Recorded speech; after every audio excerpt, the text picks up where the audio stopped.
Alhamdulillahi Rabbil Alamin. Allahumma salli ala Sayyidina Muhammad wa ala ali Sayyidina Muhammad. Kita dalam segala urusan dunia mengambil keputusan kita harus bermusyawarah. Tapi kalau dalam hal ibadah tidak semestinya bermusyawarah. Artinya kalau kita mau laksanakan kewajiban kita, masa kita bermusyawarah dulu? Allah Subhanahu wa taala memanggilkan kita untuk menunaikan salat kita 5 waktu, tidak perlu dimusyawarahkan. Kalau kita sudah mendengar hayya 'alas salah, hayya 'alal falah, segera tunaikan kewajiban kita.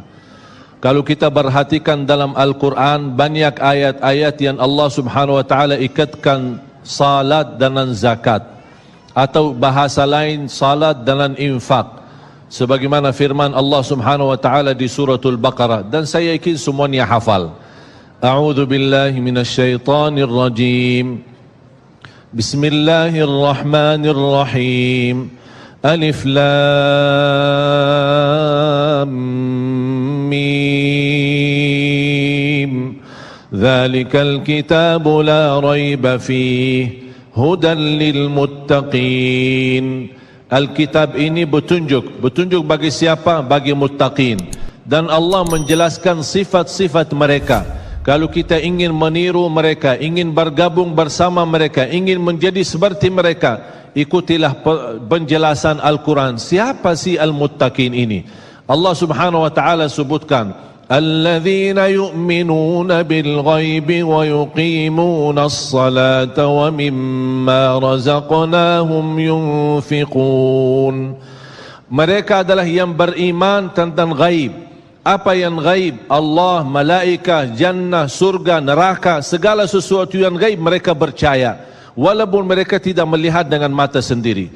Dan sifat mereka alladzina yuqimunas salah. Beda artinya yuqimunas salah sama yusallun. Ada orang hanya kerjakan salat, tapi ada orang mendirikan salat. Ada 2 orang salat di saf pertama, sama-sama ruku', sama-sama sujud, sama-sama membaca Al-Quran, tetapi satu diterima oleh Allah, satu tidak diterima oleh Allah. Apa persoalannya? Karena satu menghadap Allah dengan hatinya, dan satu hanya menghadap Allah dengan fisik badannya. Makanya kita melihat orang yang salat dengan hatinya, nikmat salatnya, bisa tenang bacaannya, tenang rukuknya, tenang sujudnya. Beda sama orang yang buru-buru melaksanakan salat. Saya pernah masuk satu masjid, habis saya tahiyatul masjid duduk. Saya melihat seorang baru masuk dan juga tahiyatul masjid. Saya melihat gerakan salatnya, subhanallah, bukan subhanallah, na'udzubillah. Luar biasa cepat. Saya hanya menangkapi bacaan gerakan salatnya. Saya baca Al-Fatihah. Saya baru selesai waladdallin amin. Dengan saya mencuba bagaimana bandingkan bacaan Al-Fatihah dengan salat beliau, dia sudah sampai ke tahiyat. Padahal baru saya selesai surat Al-Fatihah. Salat apa ini yang kita kerjakan? Banyak orang-orang berlomba-lomba seolah-olah ada juara. Siapa yang paling cepat selesai salat dapat juara 1. Inilah yang terjadi dalam keadaan kita. Makanya kita merasa tidak nikmat salat kita. Yang kita hanya kejar seminar khusyuk dalam salat, latihan khusyuk dalam salat. Sebenarnya Bapak Ibu biar faham, tidak ada perintah dalam Al-Quran memerintahkan salat yang khusyuk. Tidak ada perintah dari Rasul salat yang khusyuk. Salat khusyuk itu apa? Salat yang khusyuk hasil dari salat yang tenang. Allah perintahkan ketenangan dalam salat.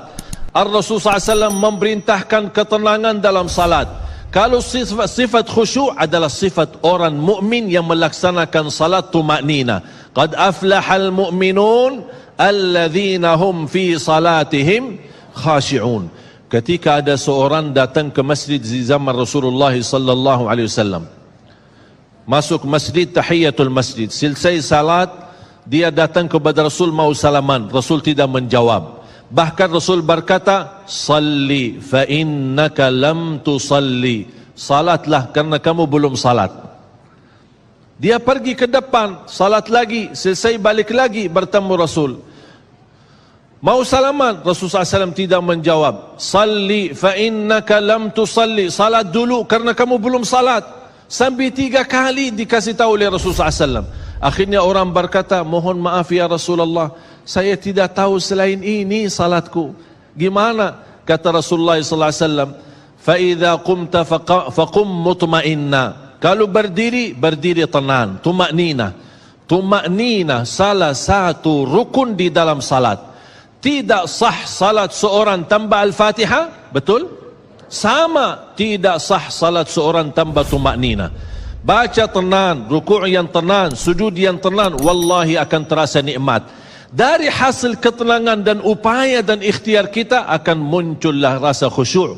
Karena khusyuk bukan sesuatu yang datang dari luar, tapi khusyuk sudah ada di dalam hati. Tinggal bagaimana cara dikelola, bagaimana bisa dikembangkan cara salat yang tenang.